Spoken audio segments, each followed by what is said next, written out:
Hi. Good noon po. Good noon sa ating lahat. Napaos talaga ako, guys. Sobrang napaos talaga ako.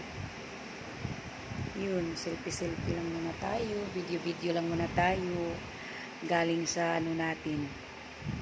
Galing sa hindi ko na lang ipaliwanag.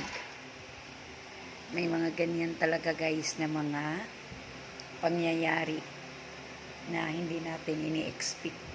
So additional na naman ito sa knowledge or lesson learned, no? Kasi guys, pag diyan tayo makakuha ng hugot sa buhay. Diyan tayo makakuha ng para tayo ma-lesson. Yun ang tinatawag na lesson learned, no? May mga ganyan talaga, guys. Hindi ko na lang masyado i-detalyado yung nasa puso ko. Basta sa akin lang, tapos na. Forget everything. Yan lang. So, yan lang, guys. Nakaka-stress na naman, no? Hindi tayo magpadala sa mga ganyan na bagay. Nakakainis. Sa Bisaya pa, makasapot, makairitar. So, may ganyan talaga.